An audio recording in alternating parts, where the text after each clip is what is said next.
Nah, tapi yang ingin saya sampaikan pada kesempatan ini adalah berkaitan dengan yang selama ini kita kaji tentang sirah. Yang beliau menyampaikan juga itu. Ya, mulai dari yang pertama tuh, ketika Rasulullah menerima wahyu, ya. Surat apa yang pertama? Surat Al-Alaq, ya kan? Ketika menerima wahyu surat Al-Alaq itu apa yang terjadi pada saat itu kan? Rasulullah kan, ya kan, sampai demam gemetar pulang ke rumah menceritakan kepada Khadijah apa yang terjadi itu kan, ya. Nah, lalu apa saran daripada Khadijah pada saat itu, ya kan? Mendatangi siapa?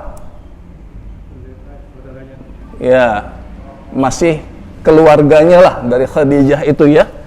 Waraqah bin Naufal, pendeta Nasrani, ya, pendeta Nasrani. Nah, dari perjalanan sirah yang seperti ini, beliau menyimpulkan apa? Ada dua hal di situ yang beliau simpulkan.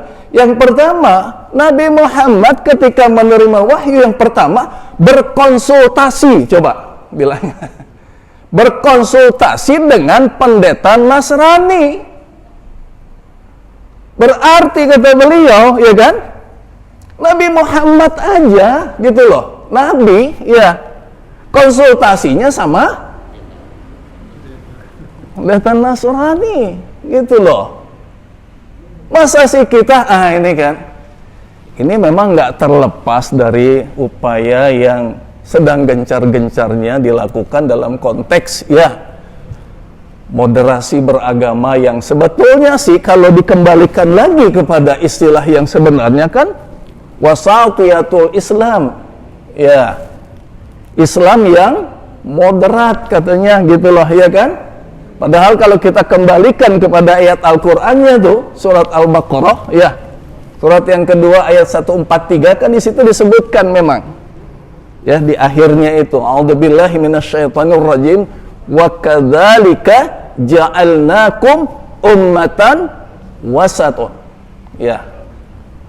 Dan demikianlah aku jadikan kalian Islam ini, umat Islam ini sebagai ummatan wasatun, umat penengah gitulah, ya, litakunu syuhada'a 'alan nas. Maksudnya apa? Untuk menjadikan kalian itu, umat Islam itu, sebagai saksi atas umat-umat yang lain gitu loh. Maksudnya apa?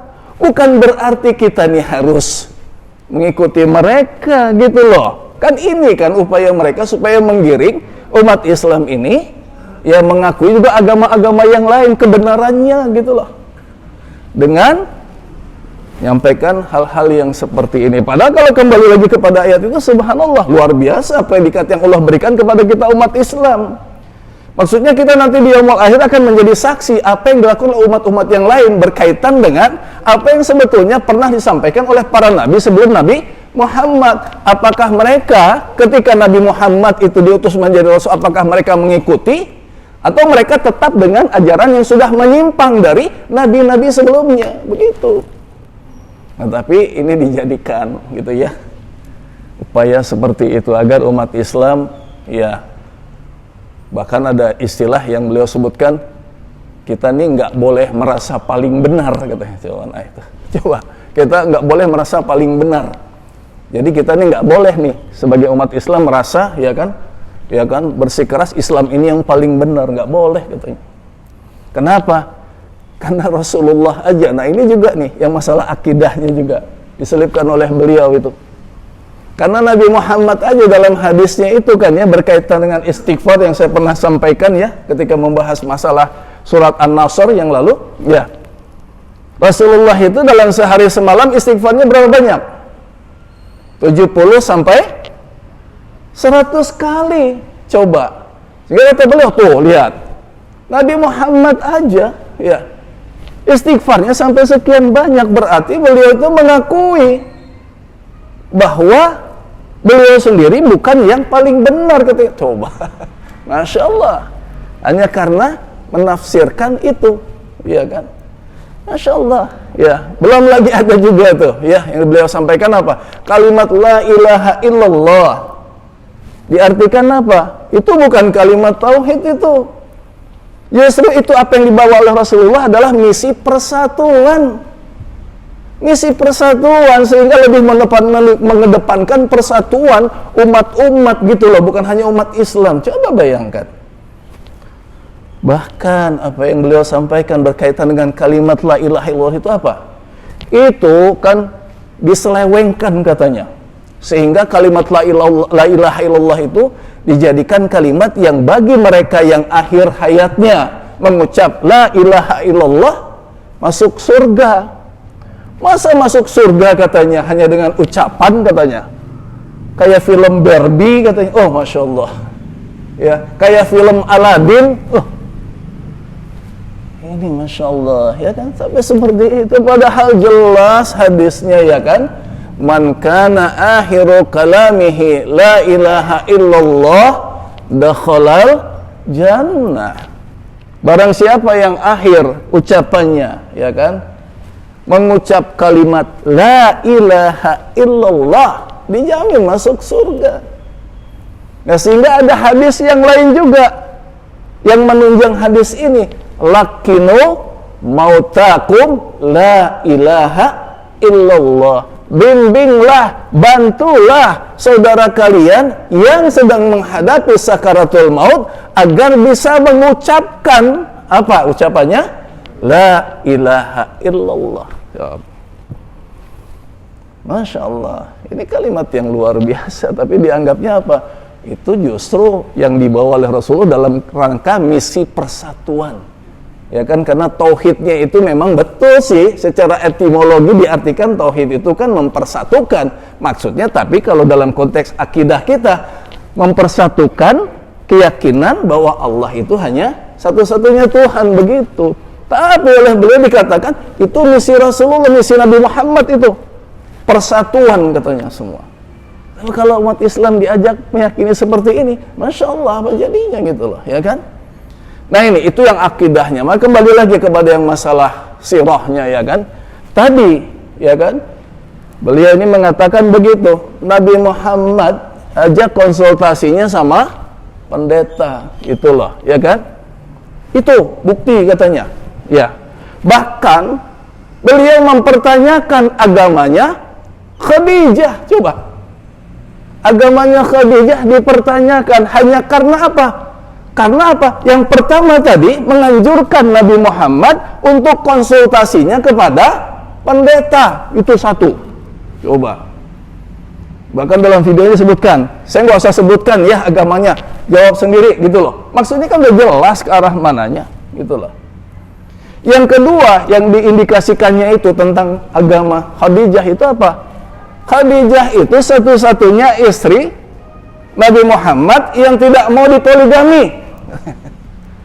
Coba, kalau ada istri yang tidak mau dipoligami berarti agamanya apa? Gitu loh. Iya kan? Padahal kan jelas pada saat itu belum turun, ya kan, syariat tentang poligami. Makanya seperti itu. Coba Siti Khadijah seperti itu juga dipertanyakan agamanya, padahal sudah jelas, ya kan. Rasulullah selalu mengatakan bahwa Khadijah itu adalah orang yang pertama beriman, wanita yang pertama beriman kepada Rasulullah.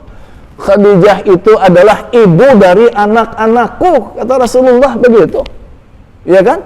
Bahkan Siti Khadijah ini diberi gelar apa? Sayyidatun Nisa'u fil Jannah, pemimpinnya wanita-wanita di surga. Coba, wanita mulia seperti ini dipertanyakan agamanya apa, coba. Masya Allah, ya kan? Itu sampai seperti itu.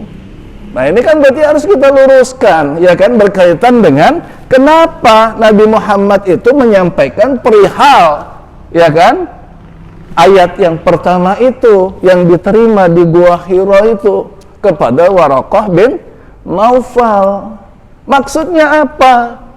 Justru maksudnya apa? Apakah, ya kan, di agamanya itu disampaikan bahwa akan ada yang seperti ini, sehingga ketika disampaikan pada Waraqah bin Naufal, betul itu, ya kan? Betul, itu adalah, ya kan, sama seperti yang pernah disampaikan kepada Nabi Musa dulu melalui malaikat Jibril, gitu loh, ya kan. Sama itu katanya. Sehingga Waraqah itu berjanji kepada Khadijah, seandainya nanti terjadi, ya kan, suamimu itu, maksudnya Nabi Muhammad, diusir oleh kaumnya, apa kata Waraqah? Aku yang akan membelanya dan aku akan beriman pada saat itu.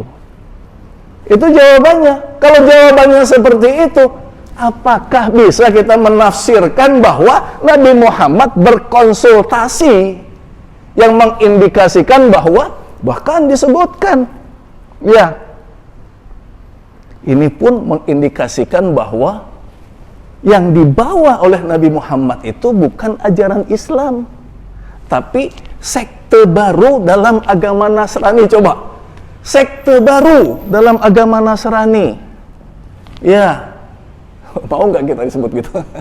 Ya kan, agama kita nih sekte baru dari, Masya Allah, coba seperti itu kan, padahal jelas ya dari sirahnya, ya. Nah, bahkan oleh beliau juga dihubung-hubungkan lagi berkaitan dengan apa? Berkaitan dengan perintah Rasulullah kepada beberapa orang sahabat, tepatnya di tahun ke-5 setelah bi'tsah, setelah diangkat menjadi Rasul, yaitu agar beberapa sahabat ini hijrah kemana?